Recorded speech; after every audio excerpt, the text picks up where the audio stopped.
Welcome to the Human Capital Innovations Podcast.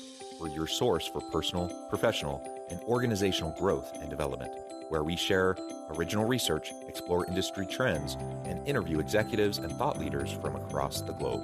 We hope you join us often for practitioner-oriented content around all things related to leadership, HR, talent management, organizational development, and change management. Maximize your personal and organizational potential with Human Capital Innovations Podcast. Do you enjoy the Human Capital Innovations Podcast? Please subscribe, leave a review, comment, share, and consider supporting the podcast on Patreon, even at the producer and sponsorship levels.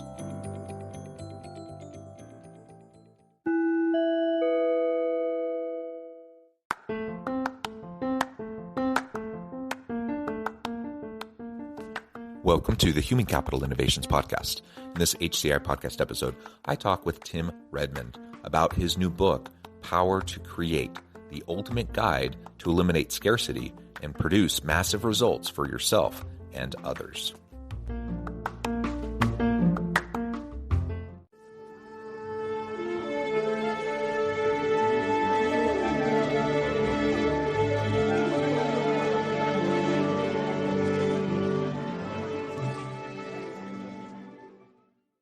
Tim Redmond, welcome to the Human Capital Innovations Podcast. It's good to be here, John. This is I'm looking forward to having a good time, and hopefully it'll be helpful to those that follow you. Yeah, I'm super excited to chat with you about your new book. We're going to be exploring together, which is titled The Power to Create, the ultimate guide to eliminate scarcity and produce massive results for yourself and others. And kind of one of the taglines, to this podcast, and the mission and the goal of this podcast is to help people lean into, recognize, and then maximize their human capital potential. So we want to be able to do that for ourselves. We wanted to be able to do that as leaders for our teams. And it sounds like that's exactly in line with what you're focusing on in your book. So I think that's fantastic. We'll have a fun conversation. As we get started, as we get started, I wanted to share Tim's bio with everybody. Tim Redmond is CEO of Redmond Growth Consulting, an organization designed to help you grow your profits, grow your business, and grow your life through Tim's innovative coaching process. With his extensive business experience, Tim and his team will bring you through a process to significantly develop your marketing and lead generation, closer rates, cash flow, leadership, decision-making, team building skills, etc. He is the accountability partner who will keep you focused on your highest and best use. You and your profits will grow, and your business will be a powerful venue to live your purpose. What a fantastic background. I really believe in the mission of your organization. I think that's great. Anything else you would like to share with listeners by way of your background or personal context before we dive on in further to the conversation? We have, I've got 6 coaches. We got about 150 clients. We're growing very fast. And we focus primarily on service-based businesses. But we're able to help a business that's a business. But we're getting such great results here, and it's from a collective wisdom of working with over 2,000 companies over the last 10 years or so. So I'm jacked about doing it. Through your business, you find your purpose, you develop your future. It's an awesome process here that's helping me with a business. So, yeah, that's wonderful. Well, excellent. So as we dive on in and get started, why don't you start by just sharing with us a little bit about why you wrote the book, Power to Create? I like the general premise of it, just as asserted in the title. We have power, we can create our futures. And I like kind of the agency component to that. Clearly, we all live within a certain context and there are constraints, but, I like to lead with a growth mindset and lean into possibility. Right. And it seems like that's really at the crux of what your book's all about. So tell us a little bit about why you decided to write the book, how you started the process, and then we can start to dive into some of the particulars within it. Yeah, no, it's great. I actually wrote the book for leaders of organizations. So I traveled around the world through a nonprofit after we sold our company. We had a software company. We built it up and sold it to Intuit and worked with them for a while. And then started a nonprofit traveling around training leaders on how to run the better organization. So we went after business leaders, pastors of churches, government leaders, and educational leaders. And so I've traveled all over the world doing this. And I find that we have a lot of confusion and even pain when we talk about the subject of wealth and money and capitalism and work and business and all that. So I wanted to redefine what that process was, John. And so the foundation of the book is redefining what wealth is. So we look at wealth as something we accumulate. You know, we look at our bank statement, we look at the size of our house and how many yachts or how big our yacht is, or, you know, how much we have in stocks and bonds, and that kind of. So, you know, that is the accumulation of wealth. That's not a bad definition, but I've redefined wealth from a creative position. And that is wealth is rather than wealth coming to you as something you get together to you. Wealth is something that flows from you. And it's not just esoteric. It's not just abstract. It's very, very practical. It's creating something of value to exchange with somebody else. So it's really, I define wealth as creating value to serve other people. And the first chapter of the book actually talks about one of my trips down to Costa Rica, true story. Speaking at this huge church in a small village, really, but a huge church, beautiful, and thousands of people there. And I said, Pastor, how did you do this? You're a small village, and how'd you do? He said, well, we really owe a lot of our economic revolution that we've experienced in this area to a lady I call the pancake lady. And it really illustrates what this wealth is. It's like he preached this sermon on, you know, multiplying the gifts that you have. And then he went out to some of the people in his congregation. It was a very small congregation at the time, and gave them $1 or $2 equivalent to that to say, use your gift and multiply this. And he came to this one lady, says, hey, take these equivalent to $2, take these dollars and multiply. She goes, I can't. You know what's happened to me. My husband left me. I've got 3 kids. We're you know, in dire poverty. We go without meals. This is horrible. I can't handle this pressure. And the pastor said, there's got to be something you can do with this. And she goes, no, I can't do it. The only thing I know how to do is make pancakes, and everybody knows how to make that. And so what we do is we sometimes compare ourselves with other people, and we diminish what we can do ourselves to create value. So this pastor persists and says, I want you to take these $2 and I want you to buy as much pancake mix as you can. And I want you to make pancakes tomorrow morning and go early to the merchant area where the shopkeepers open up. Come there early and they'll buy your pancakes. No, it'll never work. Well, she came in the next day and they bought all my pancakes. And she started this business, and it grew to be quite a large, like a catering company is what she turned it into being. And she sparked an economic revolution. She goes, is this the gal that her husband left her and she's dire poverty? And now she's like one of the biggest givers in the church and committing to the, you know, helping out with the community. And it literally, she sparked an economic revolution because she personified that redefinition of wealth. Wealth is something you create to serve. And when you do that, I've talked to people in the outside of Ghana, Africa, in the suburbs of St. Petersburg and Moscow, Russia, in Kiev. I've been to the Philippines, virtually all over the world in rich societies and very poor.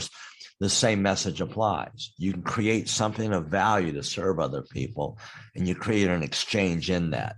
Boom, business grows. Yeah, I love it. Bringing value to the market, that's what businesses do, right? Yeah. If businesses are going to exist, if they're going to be sustainable and actually continue to exist, then you have to continually add value to the market. And so how you're defining, wealth and value, I think is really, really important. And the reality is we can all do that, right? We have a creative, innovative idea. Sometimes it's something completely brand new. A lot of times, much more often, Right. creativity and innovation is just a matter of creatively bringing disparate pieces of existing tech or data or whatever together in a way that no one else has done before, right? That's called innovation. And that's called innovation. Yep. Taking what's there and rearranging it. Yeah, in a new way that adds value, right? And so we create wealth and value through this kind of creative process. And I'll just note, and you highlight this in your story, but this happens through people, right? This happens through the human capital within an organization, or if we're looking internally within ourselves, where it's coming from us.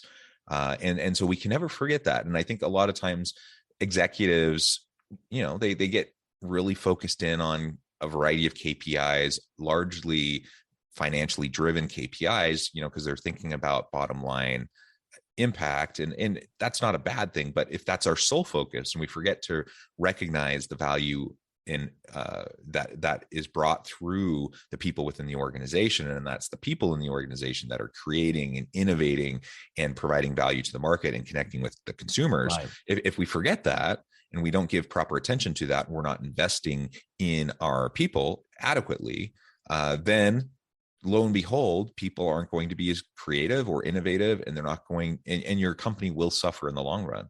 So a lot of times organizations will make short-term, they'll make decisions that will impact in the short term in a positive way to make the bottom line look stronger by divesting in their people. But in the long run, they're short-circuiting the sustainable development and growth. Right. Yeah. And I think just going back to that simple definition, it's creating value to serve people. Sometimes with the profit, my background is at one time as a CPA, worked for PricewaterhouseCoopers. So I'm into numbers and KPIs, and we help our clients with that. But sometimes you cut the creativity off when you say, no, I can't pursue that until I see that it's profitable. Otherwise, it'll be a waste of time. Well, now just understand that wealth is created by creating value. So what value are people looking for? And when you start with that definition, it frees you up in your creativity not to be hampered with, well, how are we going to do that? Well, the how's going to show up when you get real clear on the what and the why, which is serving people and creating the value. So it's been huge. We also mix the whole money issue in here with that, and the relationship we have with money.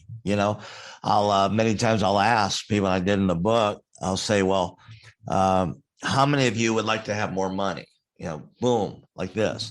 And then I said, well, have you ever seen anybody without much money and they come into a whole lot of money at one time and it just messes them up? Yeah. Have you seen where money ruins people? Yeah. Okay, well, you want to have a whole lot more of what you just determined ruins people. So there's this dissidence that we have, and we actually work against ourselves. And so this book helps clarify, so you're not fighting against yourself. Whatever you respect, you get more of, whether it's the quality of a relationship or money or whatever you disrespect, you drive away from you, whether it's relationships or money. And so we want to make sure that when we're creating this value, we've got a healthy relationship with money. Money is, I define money as the lowest form of wealth, but it's the common denominator that we use to exchange, and it's in that exchange where, that's where business really comes alive. It's in the exchange. Yeah. And I mean, there's just so much life experience, research, philosophy. There's so many things that touch on what you were just talking about. Yeah. The reality is money doesn't, in and of itself, money doesn't bring happiness, fulfillment, or any of those things. It doesn't bring joy.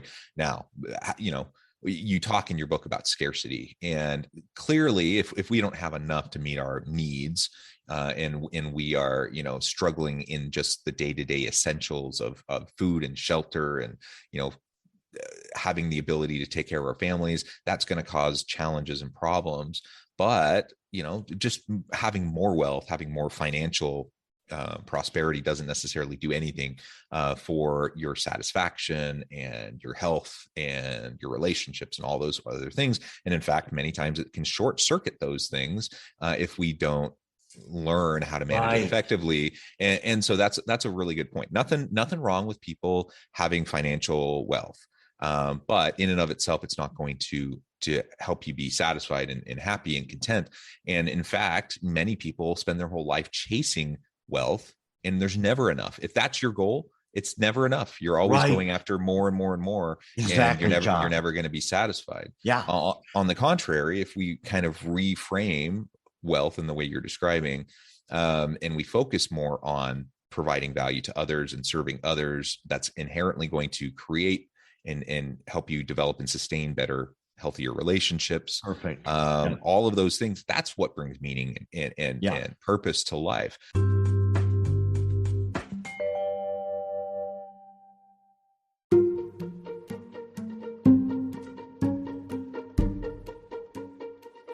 Welcome to the Human Capital Innovations Academy. Courses, micro-credentials, and certificates to upskill and reskill for the future of work. All HCI Academy courses, micro-credentials, and certificates are designed, developed, and delivered by award-winning and internationally renowned scholars, educators, thought leaders, executives, and practitioners. Our courses, micro-credentials, and certificates will help you make your mark on the future of work and make an immediate impact in your organizations. Check out the HCI Academy and our many course offerings and certificates to upskill and reskill for the future of work.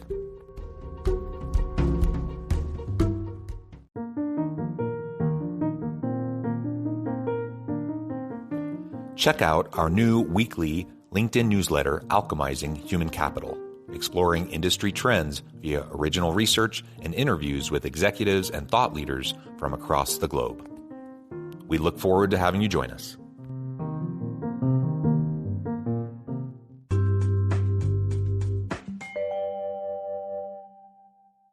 For example, I do a good amount of academic research in the space of cross-national global comparisons and worker satisfaction, life satisfaction, some of those types of things. And what you see over and over and over again is, there are countries that are very prosperous. People are well off, in comparison to, say, other countries. And guess what? You take a very quote unquote prosperous country. How happy are those people? How happy are they? Right. Not necessarily any happier, more satisfied, more content, more engaged in their work or in their life than anyone else. And in fact, often it's low. Those outcomes are lower. It's remarkable. People who live in the global South in more disadvantaged circumstances. And so a lot of it's mindset. A lot of it is just focusing on what, having contentment with what you have. That doesn't mean you can't strive for more, but not getting sucked into the trap of always chasing more. Right. Yeah. And so whatever you pursue defines you. And so if you're pursuing the service of creating value to serve people, it's great. If you're pursuing money, you're defined by that. And one thing about money that is almost magical is that money magnifies. So I like to say, does money ruin people, or does it just reveal what's already there in their heart? And so I believe that money magnifies. And so that's where you go down back to, in your leadership, what are your core values? What's your script? How are you making decisions, and what values are those based on? And if you've got a scarcity mindset that there's never quite enough, and so you've got to grab this rather than providing this, it puts you where you're at war with the world. And so I work with a lot of CEOs, and I'm like, okay, time out here. We go through a process, and they say, you know what, Tim, I'm at war with the world and it's not working. It's worked with me enough where I'm financially secure and this and that, but I'm lonely. I'm isolated. People hate me, and we don't have to have that. It doesn't have to be lonely at the top, and so money is really a great way to build relationships if you invest it wisely. And it doesn't have to destroy relationships, but if it controls you and you're pursuing it, you're defined by what you pursue. And it's the lowest form of wealth. It's not, you shouldn't define your life by it, yet you need to have a healthy relationship with it. So anyway, that's what we attempt to tackle. Yeah, and I like how you were just talking about a scarcity mindset. And when we talk about scarcity or fixed mindset versus growth or abundance mindset, it really lays a completely different foundation for how we interact, not only with ourselves in our day-to-day life, but with the people around us. And if we're talking about within our organizations and our team, if we have a scarcity mindset, that's going to inhibit any sort of experimentation culture that we may want to promote, which is going to, of course, all but eliminate creativity and innovation. Scarcity mindset ends up driving you to it often drives you to unhealthy levels of competition within your team rather than collaborations and cooperation. You have unhealthy competitive behaviors. Now, competition can be effective and good in certain framings in certain contexts. But when we're talking about pure scarcity, if that's the mindset, fixed pie mindset, then clearly there's not enough to go around, and people are going to undermine each other to try to get a piece of the pie. And it's a falsehood. It's a false kind of dichotomy about how the world works. We can, if we have a growth mindset and we have this idea that we're going to continue to innovate and add value, and we take an abundance approach, we can create the abundance. We can create an opportunity for everyone to succeed. Exactly. Yeah. I like Peter Diamandis' book that he wrote. Here he is, a medical doctor and a PhD and some kind of molecular stuff I don't understand, but fascinating book called Abundance. The world or the future looks better than you think, or something like that. And he the whole idea that wealth actually breeds wealth. So that's my thought here. Wealth actually breeds more wealth. But he talks about in the future with, all this overpopulation, he said, it's not going to create scarcity. It's going to create more abundance. There's three factors that are actually working to create the overall worldwide wealth to increase it. One is these billionaires are giving a lot of their stuff away, and it's showing up on the Richter scale. So there's changes there. There's the do-it-yourself technology, which is it's allowing the little guy in his garage to create whatever he wants to create. And it's the bottom 1 billion people that are not even in the market are going to start to transact in the marketplace. And so there's so much wealth to be had that we don't have to be limited with this anxiety producing scarcity mindset. It's, wealth is really establishing a buying club. So you want to get a lot of people that keep buying. As a matter of fact, a good friend of mine, Sam, actually created a buying club. We call it Sam's Club. Sam Walton, a good friend of mine. Actually, he never met me even before he died, but I just wanted to try to impress you on that. But it's getting this buying club going, but we have to understand that if we pursue the creation of value, that it looks attractive to somebody that says, listen, I want that so much, I want to exchange something for you. And that's our focus.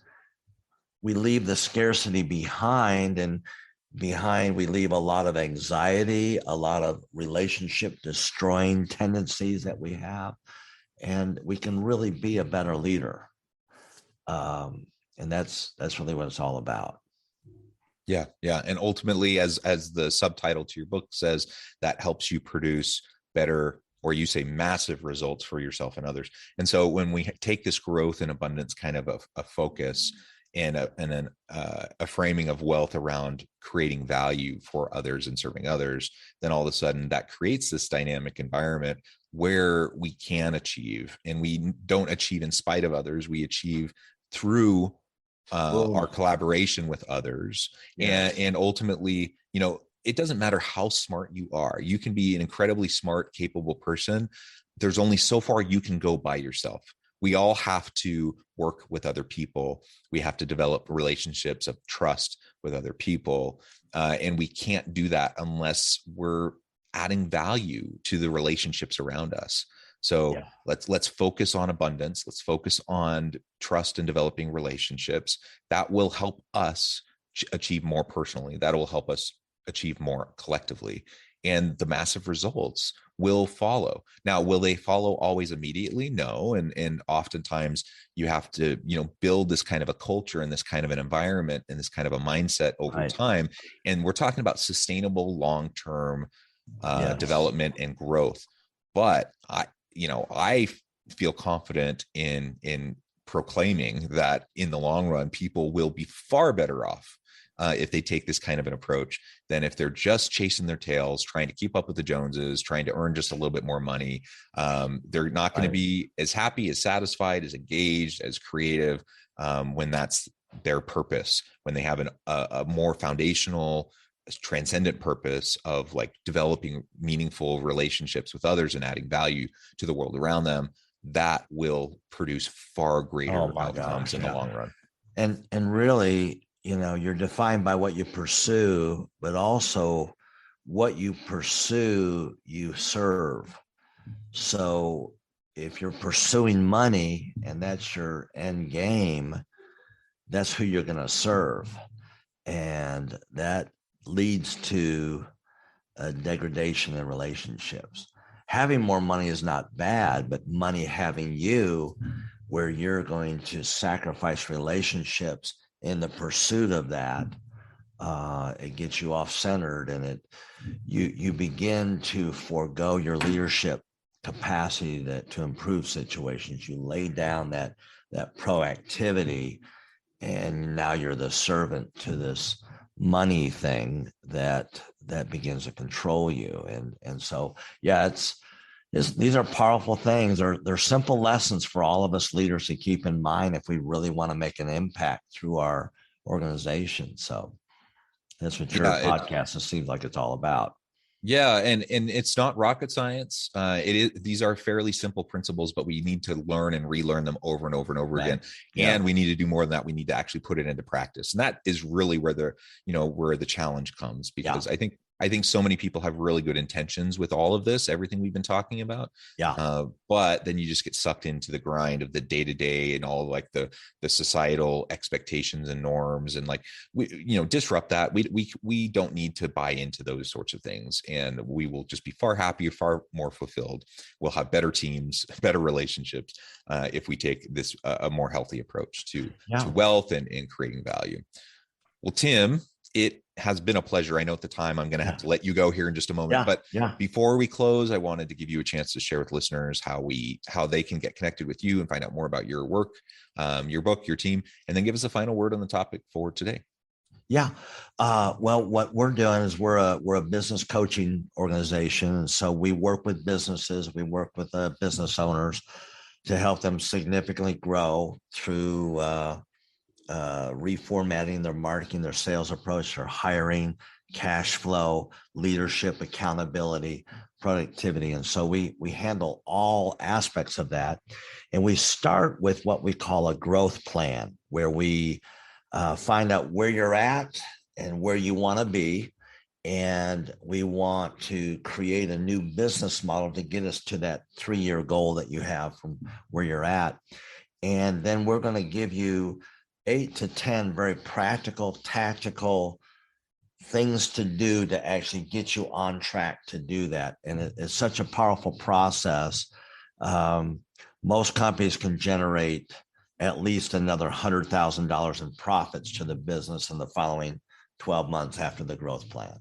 And so we normally charge $2,500 for that, John, but if they'll identify, I love John and his podcast, the whole human capital, and they leave you a review or they identify themselves as being connected with you, we'll waive that $2,500 fee and give you the full impact of that new business model, really getting the practical things, concrete action steps to get to that 3-year goal during this short time. It's about an hour or less, but it's a phenomenal process. I've never had a business owner say, wow, that was waste. They always say, yeah, that was good, even if they don't work with us. But I'd like to do that. They can email me, Tim at Redmond Growth, or look us up, Redmond Growth Consulting. And then really the final word I would want to leave with them is, as a leader, we underestimate the impact of our presence, and with proximity is power, and you bring power into your room. I like to say the most dominant state dominates. And so if you have the most dominant state of how you feel about yourself and the world around you, if you feel really positive and good, you're going to impact your business or your organization a lot more than what you think, just by doing the internal work, making sure you show up as a powerful person that you are. I love it. Thank you, Tim. It has just been a pleasure. I encourage listeners to reach out, get connected, find out more about what Tim and his team can do for you. Check out the book, check out the services, the resources. And as always, I hope everyone can stay healthy and safe, that you can find meaning and purpose at work each and every day. And I hope you all have a great week.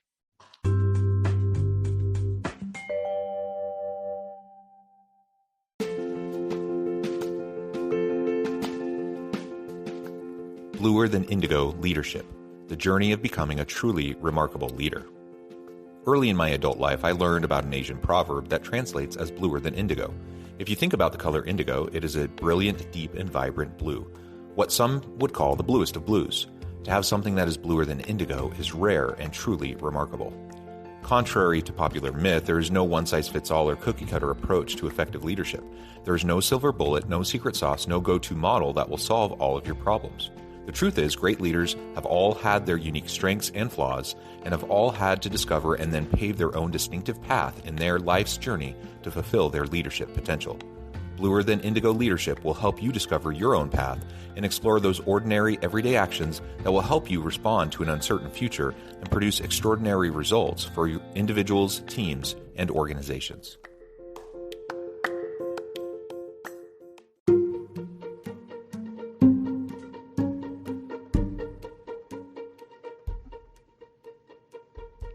Check out Human Capital Innovations magazine, Human Capital Leadership. Human Capital Leadership is a free, interactive e-magazine with the mission to help individuals, leaders, and organizations find innovative approaches to maximize their human capital potential. We publish issues quarterly in August, November, February, and May. Take a look at the latest issue and let us know what you think.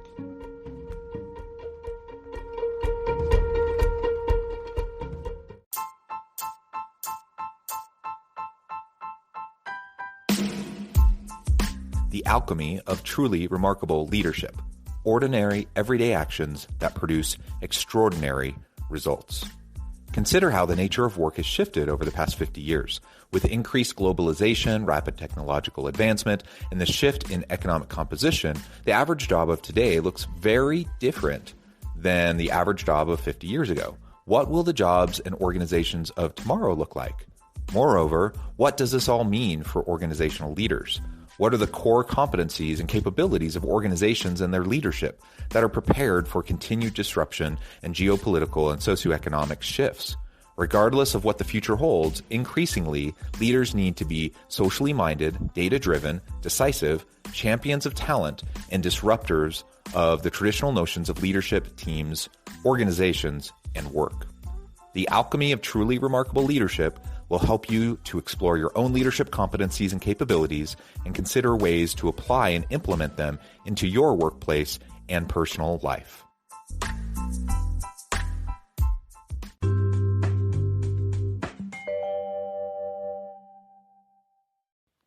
Do you enjoy the Human Capital Innovations podcast?